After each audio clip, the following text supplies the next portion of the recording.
ಇದೆಲ್ಲ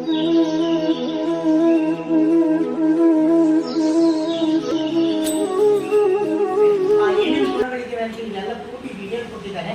ಇನ್ನೂ ಡೀಟೇಲ್ಸ್ ಇದರೊಳಗೂ ಇರ್ತವೆ, ಈ ಕಾಂಪ್ಲೆಕ್ಸ್ ಅಲ್ಲಿ ಇರ್ತವೆ, ಎರಡನ್ನೂ ನೋಡ್ಕೋಬಹುದು. ಅಥವಾ ನಿಮಗೆ ಇನ್ನೂ ಇದ್ರ ಬಗ್ಗೆ ಹೆಚ್ಚಿನ ಮಾಹಿತಿ ಬೇಕು ಅಂದರೆ ನಾವು ನೆಕ್ಸ್ಟ್ ಪದಕ ಹೇಳ್ತೀವಂತೆ. ಇಲ್ಲ ನಿಮ್ಮ ಸರ್ ಹತ್ರ ಗೂಗಲ್ ಅಲ್ಲಿ ಹೋಗಿ ನೀವು ಸರ್ಚ್ ಮಾಡಿ ಅದರಿಂದನೂ ಸಹ ಮಾಹಿತಿ ತಗೋಬಹುದು. ಓಕೆ.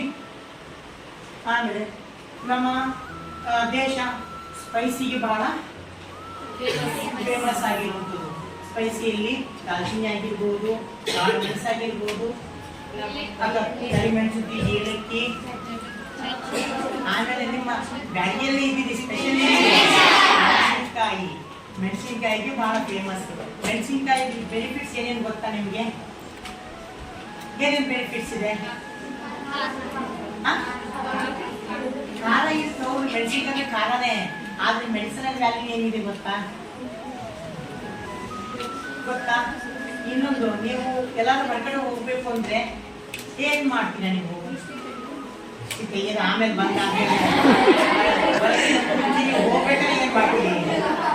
ಹೋಗ್ಬೇಕಾದ್ರೆ ಏನ್ ಮಾಡ್ತೀರಿ?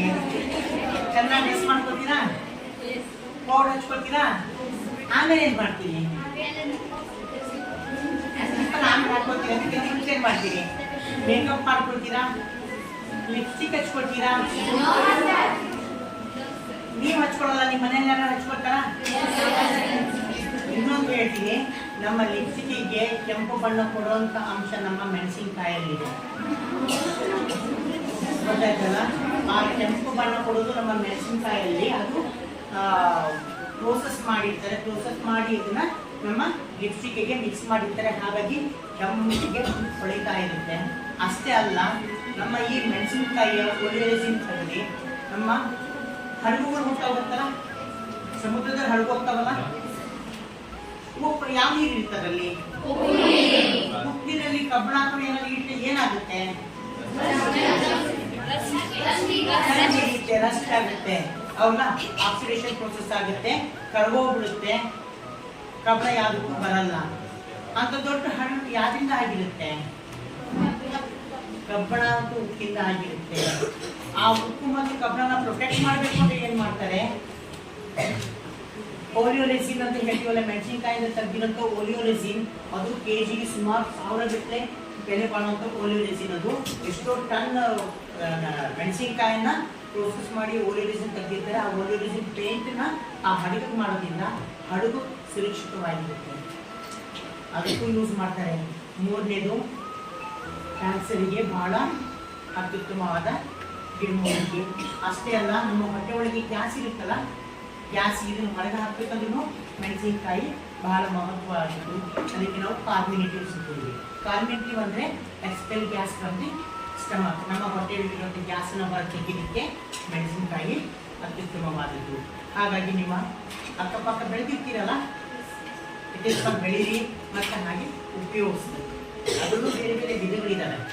ಕೆಲವು ಭಾಳ ಖಾರ ಇರ್ತವೆ, ಅವು ಆ ರೀಜನಲ್ಲಿ ಬೆಳೆದಿರ್ತವೆ. ಅದ್ರ ಬಗ್ಗೆ ನೆಕ್ಸ್ಟ್ ಮಾತಾಡೋಣಂತೆ. ನೆಕ್ಸ್ಟ್, ಈಗ ನಿಮಗೆ ಈಗ ಆಲ್ಮೋಸ್ಟ್ ಎಲ್ಲ ಕಡೆ ನೋಡಿ ಥೈರಾಯ್ಡ್ ಅಂತಿರ್ತಾರೆ. ಥೈರಾಯ್ಡ್ ಅಂದ್ರೆ ಏನು?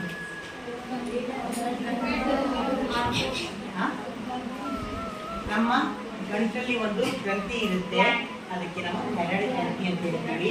ಅದು ಎಕ್ಸಸ್ ಆಗಿ ಪ್ರೊಡಕ್ಷನ್ ಮಾಡ್ತದೆ ಥೈರಾಕ್ಸಿನ್, ಅವಾಗ ನಮ್ಮ ಹೈಪೋಥೈರಾಯ್ಡಿಸಮ್ ಅಂತೀವಿ. ಥೈರಾಯ್ಡಿಸಮ್ ಪ್ರೊಡಕ್ಷನ್ ಕಡಿಮೆ ಮಾಡ್ತು ಅಂದರೆ ಹೈಪೋಥೈರಾಯ್ಡಿಸಮ್ ಅಂತೀವಿ. ಎರಡನೇದಲ್ಲಿ ಹೈಪೋಥೈರಾಯ್ಡಿಸಮ್, ಹೈಪೋಥೈರಾಯ್ಡಿಸಮ್. ಈಗ ಥೈರಾಯ್ಡ್ ಬರೋದಕ್ಕಿಂತ ಮುಂಚೆ ನಾವು ಪ್ರಿವೆನ್ಷನ್ ಮಾಡ್ಕೋಬಹುದು. ಅದು ಬಂದಾದ್ಮೇಲೆ ಅದನ್ನ ಕ್ಯೂರು ಮಾಡ್ಕೋಬಹುದು. ಕ್ಯೂರ್ ಮಾಡೋದಕ್ಕೆ ಏನು ಮಾಡಬೇಕು? ಕೆಲವು ಆಸನಗಳಿದ್ದಾವೆ, ಕೆಲವು ಪ್ರಾಣಾಯಾಮಗಳಿದ್ದಾವೆ. ಅದ್ರ ಜೊತೆಯಲ್ಲಿ ನೀವು ಡೈಲಿ ಬಳಸುವಂಥ ಒಂದು ಅತ್ಯುತ್ತಮವಾದ ಒಂದು ಗಿಡಮೂಲಿಕೆ ಇದೆ. ಆ ಗಿಡಮೂಲಿಕೆ ಯಥೇಚ್ಛವಾಗಿ ಉಪಯೋಗಿಸೋದ್ರಿಂದ ನಿಮ್ಮ ಥೈರಾಯ್ಡ್ ಸಮಸ್ಯೆನೂ ಸರಿಯಾಗಿ ಹೋಗುತ್ತೆ. ಕೊಟ್ಟಿದ್ದು ಸ್ವಲ್ಪ ಎಷ್ಟು ಜನ ಗೊತ್ತು? ಎಲ್ಲರೂ ಗೊತ್ತಲ್ಲ? ಎಲ್ಲರೂ ಬಳಸ್ತೀರಾ? ಬೆಳಗ್ಗೆ ಹೊತ್ತು ಖಾಲಿ ಹೊಟ್ಟೆಗೆ 1 ಗ್ಲಾಸ್ ಕೊಟ್ಟಿದ್ದು ಸೊಪ್ಪನ್ನ ನೀವು ಸೇವಿಸಿದ್ದೆ ಆದರೆ ಥೈರಾಯ್ಡ್ ಅನ್ನೋ ಸಮಸ್ಯೆ ಇದ್ದಾವೆ. ಮತ್ತು ಕೆಲವು ಪ್ರಾಣಾಯಾಮಗಳು, ಕೆಲವು ಆಸನಗಳು ಎಲ್ಲ ಇದ್ದಾವೆ. ಅವು ಮಾಡೋದ್ರಿಂದ ನಮ್ಮ ಥೈರಾಯ್ಡ್ ಸಮಸ್ಯೆ ಬಗೆಹರಿದೋಗುತ್ತೆ. ಗೊತ್ತಾಯ್ತಲ್ಲ. ಆ ಆಸನಗಳು ಯಾವ್ಯಾವುದು ಅಂತ ನೆಕ್ಸ್ಟ್ ನಾನು ಇನ್ನೊಂದು ಕ್ಲಾಸಲ್ಲಿ ನಾನು ಹೇಳ್ತೀನಿ. ಓಕೆ, ನೆಕ್ಸ್ಟ್ ಇಲ್ಲಿ ನೋಡಿ ಎಲ್ಲ ಕಡೆ ಕಣ್ಣಿನ ಜಾಗದಲ್ಲೆಲ್ಲ ಗಟ್ಟಿ ಇದೆ. ಗಟ್ಟಿ ಏನು ಉಪಯೋಗಿಸ್ತೀರಾ? ಮೇಯ್ಸೋದಕ್ಕೆ, ಮೇಕೆ ಮೇಯ್ಸೋದಕ್ಕೆ, ಪೂಜೆ ಮಾಡೋದಕ್ಕೆ. ಎಸ್. ಆಮೇಲೆ ಆಮೇಲೆ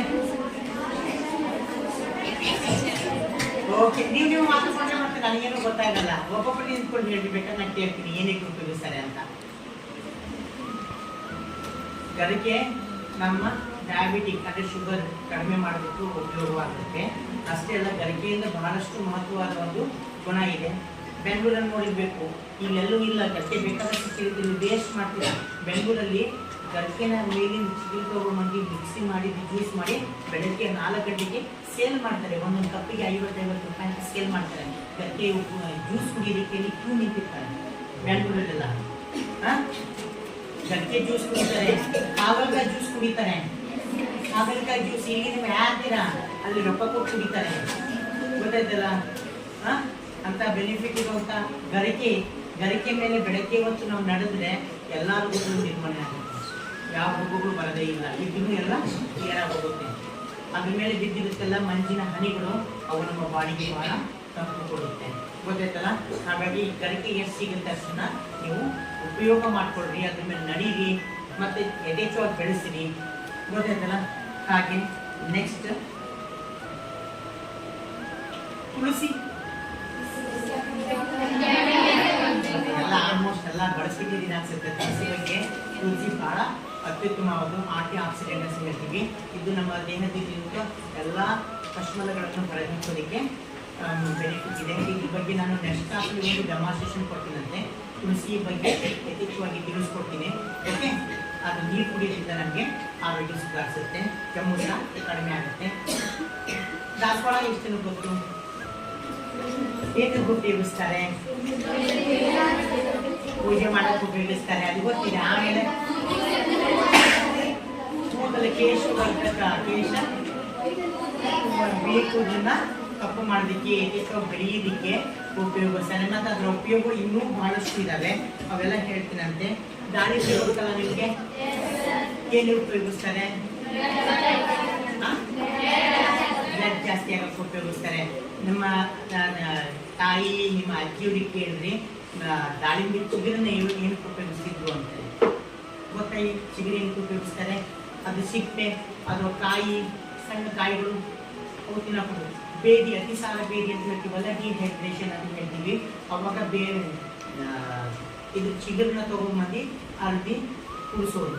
ಕುಡಿಸಿದ ತಕ್ಷಣ ಬೇದಿನೇ ನಿಂತು ಹೋಗೋದು. ಆಮ್ಸಂಖ್ಯೆ ಬೇದಿ ಬಂದಾಗ ಆ ಒಂದು ದಾಳಿಂಬೆ ಕಾಯಿನ ತಿನ್ನಕ್ಕೆ ಕೊಡೋದು.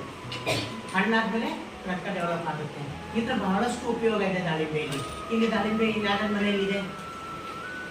ದಯವಿಟ್ಟು ನಿಮ್ಮ ಶಾಲೆಯ ಒಂದು ಔಷಧಿ ವನದಲ್ಲಿ ತಗೊಂಬಂದು ನೀವು ನೆಡಬೇಕು. ಇದು ನಿಮ್ಮ ಕರ್ತವ್ಯ. ಏನು ಹೇಳಿ? ತುಳಸಿಯನ್ನು ತಗೊಂಬಂದು ಅಲ್ಲಿ ನೆಡಬೇಕು, ಅದು ನಿಮ್ಮ ಕರ್ತವ್ಯ. ಸರಿನಾ? ಆಮೇಲೆ ದೊಡ್ಡಪತ್ರೆ ಅಂತ ಗೊತ್ತಾ ನಿಮಗೆ? ದೊಡ್ಡಪತ್ರೆ ಏನಕ್ಕೆ ಉಪಯೋಗಿಸ್ತಾರೆ?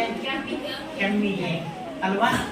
ಅದು ಒಂಥರ ಅಜ್ವಾನದ ಎಲೆ ಅಂತಾನು ಹೇಳ್ತಾರೆ. ಅಜ್ವಾನ ಟೇಸ್ಟ್ ಇರುತ್ತೆ. ಅದು ಸಹ ನಿಮ್ಮ ಮನೆಯಲ್ಲ ನಾವು ಇದ್ರೆ ತಗೊಂಬಂದು ಇಲ್ಲಿ ಆದಷ್ಟು ಬೆಳೆಸಿ. ಓಕೆ. ಆದ್ಮೇಲೆ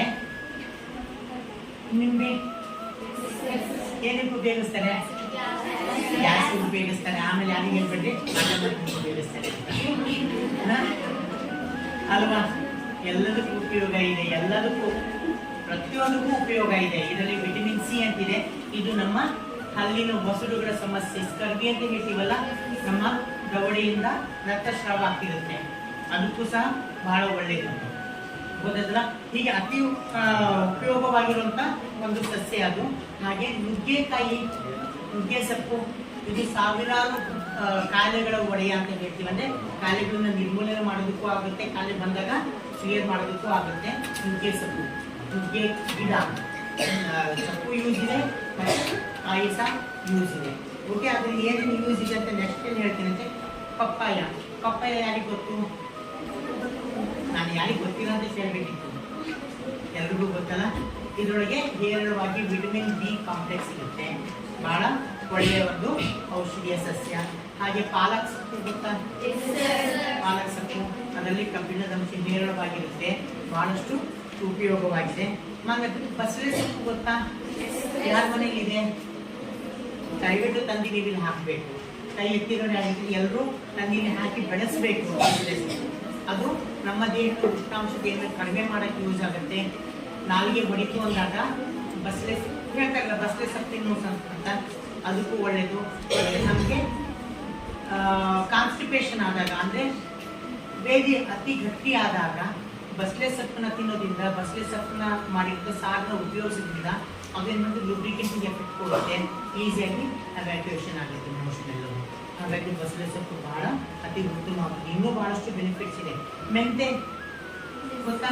ಮೆಂತೆ ಸೊಪ್ಪು ನಿಮ್ಮ ಮಮ್ಮಿ ಡ್ಯಾಡಿ ಸಂತೆಗೆ ಹೋದ್ರೆ ಒಂದೊಂದು ಮೆಂತೆ ಸೊಪ್ಪು ಅಂದರೆ ಕೈ ಹಿಡ್ಕೊಂಡು ಬರ್ತಾರೆ ಡೈಲಿ ಮೆಂತೆ ಸೊಪ್ಪು ತಿನ್ನೋದಕ್ಕೆ. ಮೆಂತೆ ಸೊಪ್ಪು ತಿನ್ನೋದ್ರಿಂದ ಶುಗರ್ ಕಂಟ್ರೋಲ್ ಆಗುತ್ತೆ, ಗೊತ್ತಾಯ್ತಲ್ಲ? ಅದರಲ್ಲಿ ಇನ್ನೂ ಬಹಳಷ್ಟು ಮಾತುಗಳಿದ್ದಾವೆ. ಬೂದುಗುಂಬಳ ಏನಕ್ಕೆ ಉಪಯೋಗಿಸ್ತಾರೆ? ದಸರಾದಲ್ಲಿ ಗಾಡಿ ಪೂಜೆ ಹೊಡೆಯೋದಕ್ಕೆ ಉಪಯೋಗಿಸ್ತಾರೆ.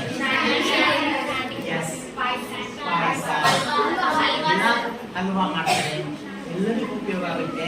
ಇದು ನಮ್ಮ ಒಂದು ದೇಹದ ಸಮತೋಲನವನ್ನು ಬ್ಯಾಲೆನ್ಸ್ ಮಾಡೋದಕ್ಕೆ, ಇದರೊಳಗೆ ಹೇರಳವಾಗಿ ನೀರಿನಂಶ ಜಾಸ್ತಿ ಇರೋದ್ರಿಂದ ಅತಿಸಾರ ಬೇಡಿ ಅಂತ ಒಂದು ದೊಡ್ಡ ದೊಡ್ಡ ಪ್ರಾಬ್ಲಮ್ಗಳನ್ನು ಕ್ಲಿಯರ್ ಮಾಡುತ್ತೆ. ಇದಕ್ಕೆ ಕೂಶ್ಮುಂಡ ಅಂತಲೂ ಹೇಳ್ತಾರೆ. ಓಕೆ, ಆಮೇಲೆ ಹಾಗಲಕಾಯಿ ಅಂತ ಗೊತ್ತಿದೆ ನಿಮಗೆ, ಶುಗರ್ಗೂ ಯೂಸ್ ಆಗುತ್ತೆ, ಎಲ್ಲದಕ್ಕೂ ಯೂಸ್ ಆಗುತ್ತೆ. ಬೇವು, ಬೇವಿನ ಸೊಪ್ಪು ಆಂಟಿ ಆಕ್ಸಿಡೆಂಟ್ ಪ್ರಾಪರ್ಟಿ ಇರುತ್ತೆ, ಆಂಟಿಸೆಪ್ಟಿಕ್ ಪ್ರಾಪರ್ಟಿ ಇರುತ್ತೆ. ತುಂಬೆ ವೈಟ್ ಕಲರ್ ಇರುತ್ತೆ. ನಿಮ್ಮಲ್ಲಿ ಅಂತ ಇದ್ರೆ ದಯವಿಟ್ಟು ತಗೊಂಬಂದು ಇಲ್ಲಿ ಬೆಳೆಸ್ಬೇಕು.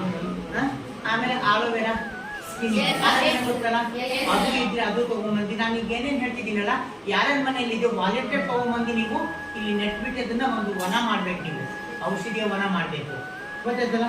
ಆಮೇಲೆ ನಮ್ಮ ಕೊರೋನಾ ಟೈಮಲ್ಲಿ ಅಮೃತ ಬಳ್ಳಿ ಅಂತೂ ಗೊತ್ತಿಲ್ಲ, ಅದಕ್ಕಿಂತ ಜಾಸ್ತಿ ನಾವು ತಿನ್ಬಿಟ್ಟಿದ್ದೀವಿ, ಹೌದಲ್ಲ? ಅಮೃತ ಬಳ್ಳಿ ತಗೊಂಬರೋದು, ಜ್ಯೂಸ್ ಮಾಡೋದು, ಕುಡಿಯೋದು, ಹೌದಲ್ಲ? ಅಮೃತ ಬಳ್ಳಿ ಎಲೆ ಅದು ಬಹಳ ಒಳ್ಳೇದು, ಅದು ತಗೊಂಡು ಬೆಳೆಸಿ. ಅಷ್ಟೇ ಅಲ್ಲ, ಒಂದೆಲಗ ಗೊತ್ತಲ್ಲ? ಒಂದೆಲಗ ಒಂದೇ ಏನಕ್ಕೆ ಉಪಯೋಗಿಸ್ತಾರೆ? ಅದು ಮೆಮೊರಿ ಪವರ್ ಇಂಪ್ರೂವ್ ಆಗೋದಕ್ಕೆ. ಎಷ್ಟು ನೀವು ಜಾಸ್ತಿ ತಿಂತೀರಾ ಅಷ್ಟು ಒಳ್ಳೇದು. ಅದು ಜೋಗು ಪ್ರದೇಶದಲ್ಲಿ ಜಾಸ್ತಿ ಬೆಳೆಯುತ್ತೆ. ಅದನ್ನೇನು ಮಾಡಬೇಕು ಅಂದರೆ, ನಿಮ್ಮ ಕಿಚನ್ ಸೈಡಲ್ಲಿ ನೀರು ಹೋಗೋ ಜಾಗ ಇರ್ತಲ್ಲ, ಅಲ್ಲಿ ತಂದಲ್ಲಿ ಹಾಕಿಬಿಟ್ಟು ಅಲ್ಲಿಂದ ಒಂದು ಹಾಕಿದ್ರೆ ಸಾಕು, ಹಾಗೆ ಹಾಕ್ಕೊಳ್ತಾ ಹೋಗುತ್ತೆ. ಹಾಗಾಗಿ ಒಂದೆಲಗ ಯಥೇಚ್ಛವಾಗಿ ಬೆಳೀರಿ. ಹಾಗೆ ಸುಮಾರಿದ್ದಾರೆ. ಹಲವು ಮಕ್ಕಳ ತಾಯಿ ಅಂದರೆ ಯಾರು ಕರೀತಾರೆ ಹೇಳ್ರಿ? ಶತಾವರಿ ಅಂತ. ಶತಾವರಿ ಇದರೊಳಗಿದೆ, ಇದರಲ್ಲಿ ಹೋದರೆ ಎಲ್ಲ ಗೊತ್ತಾಗುತ್ತೆ. ಹಲವು ಮಕ್ಕಳು ಈಗ ಅದು ಮೆಡಿಸಿನಲ್ ಪ್ಲಾಂಟ್ ಬಹಳಷ್ಟು ಬೇಡಿಕೆ ಇರುವಂಥ ಪ್ಲಾಂಟು. ಹಾಗೆ ನೆಲನಲ್ಲಿ ಗೊತ್ತಾ, ಎಷ್ಟು ನೀವು ಹಿಡ್ಕೊಂಡು ಹೋಗಿದ್ರಿ, ನೆಲನಲ್ಲಿ ನೋಡಿದ್ದೀರಾ? ಅದೆಲ್ಲ ಪ್ಲಾಂಟ್ಸ್ ಬಗ್ಗೆ ಇಲ್ಲಿ ಡೀಟೇಲ್ ಇದು ಮಾಹಿತಿ ಇಲ್ಲಿರುತ್ತೆ. ಇದು ನೋಡಿ ಎಲ್ಲ ನೀವು ಓದ್ಕೊಳ್ಳಿ. ನಾವು ನೆಕ್ಸ್ಟ್ ಬಂದಾಗ ನಾವು ಆಡು ಮುಟ್ಟದ ಸೊಪ್ಪು, ಆಡುಸೆಗೆ ಸೊಪ್ಪು ಅಂತ ಹೇಳ್ತೀವಿ. ಆಡು ಮುಟ್ಟದ ಸೊಪ್ಪು ಅದ್ರ ಬಗ್ಗೆ ಇಲ್ಲಿ ಮಾಹಿತಿ ಇರುತ್ತೆ. ನೀವು ನೋಡ್ಕೊಂಡು ಇದನ್ನು ಓದ್ಕೋಬೋದು. ಮತ್ತು ಅದರ ಸಸ್ಯನ ತಗೊಂಡು ನೀವು ನೆಡಬೇಕಾಗುತ್ತೆ. ನಾವು ಬೀಜಗಳು ಸಹ, ಆಡು ಮುಟ್ಟದ ಸೊಪ್ಪಿನ ಬೀಜಗಳು ಸಹ ಕೊಡ್ತಾ ಇದ್ದೀವಿ. ಆ ಬೀಜಗಳು ನಾನು ಕೊಟ್ಟಿನ ಇಲ್ಲೇ ಇದೆ, ಈ ಹ್ಯಾಂಡ್ಗಳನ್ನು ಯಾಕೋ ಬರ್ತೀವಿ ಬೀಜ ಹಾಗೆ ಸುಮಾರು ಗಿಡಮೂಲಿಕೆಗಳ ಒಂದು ಸಮೂಹ ಇಲ್ಲಿದೆ. ಲಕ್ಕಿ ಸೊಪ್ಪು ಅಂತ ಹೇಳ್ತೀವಿ. ಹಾಗೆ ನಿಂಬೆ ಹುಲ್ಲು ಗೊತ್ತಾ? ನಿಂಬೆ ಹುಲ್ಲು ಥರನೇ ಇರುತ್ತೆ. ನಿಂಬೆ ಅದು ಸ್ವಲ್ಪ ಸ್ಕ್ವೀಸ್ ಮಾಡಿದ್ರೆ ನಿಂಬೆ ಸ್ಮೆಲ್ ಬರುತ್ತೆ. ಲೆಮನ್ ಗ್ರಾಸ್ ಅಂತ ಹೇಳ್ತೀವಿ, ಅದು ಬಹಳ ಒಳ್ಳೆಯ ಸಸ್ಯ. ಹಾಗೆ ವೆಜ್ ಅಂತ ಇದೆ. ಆಮೇಲೆ ಹೀಗೆ ಸುಮಾರು ಇದಾವೆ ಇಲ್ಲಿ. ಅದ್ರ ಬಗ್ಗೆ ಸ್ವಲ್ಪ ಎಲ್ಲವೂ ನೀವು ಓದ್ಕೋಬೇಕು. ಓದ್ಕೊಂಡು ನೆಕ್ಸ್ಟ್ ಬರ್ತೀವಲ್ಲ, ಒಬ್ಬೊಬ್ಬರು ಒಂದೊಂದು ಟಾಪಿಕ್ನ ತಗೊಂಡು ಥರೋ ಆಗ್ರಿ. ಯಾರು ತುಂಬ ಚೆನ್ನಾಗಿ ಪರ್ಫೆಕ್ಟಾಗಿ ಹೇಳ್ತಾರಲ್ಲ ಅವ್ರನ್ನ ವಿಡಿಯೋನ ಮಾಡ್ಕೊಂಡು ಹೋಗ್ತೀವಿ, ಗೊತ್ತಾಯ್ತಲ್ಲ? ಎಲ್ಲ ಮಾಹಿತಿ ಏನು ಹೇಳಿದಲ್ಲ ಅದು ಎಲ್ಲ ಮಾಹಿತಿ ಈ ಬುಕ್ಕಲ್ಲಿದೆ. ದಯವಿಟ್ಟು ಎಲ್ಲರೂ ಈ ಬುಕ್ಕನ್ನ ನಿಮ್ಮ ಲೈಬ್ರರಿ ಸಿಗುತ್ತೆ. ನೀವು ಸರಿಗೆ ಹೇಳಿ ಅಥವಾ ನಿಮ್ಮ ಲೈಬ್ರರಿಗೆ ಹೋಗಿ ಕೂತ್ಕೊಂಡು ನೀವು ಓದಿ. ಬೇಕಾಗಿದ್ದನ್ನು ನೀವು ನೋಟ್ ಮಾಡ್ಕೊಳ್ಳಿ ನಿಮ್ಮ ನೋಟ್ಬುಕ್ಕಲ್ಲಿ. ಅದನ್ನು ಬಹಳ ಮಾಡಿ ನೆಕ್ಸ್ಟ್ ಬಂದ ಜನರಿಗೆ ಹೇಳಬೇಕಾಗುತ್ತೆ. ಓಕೆ.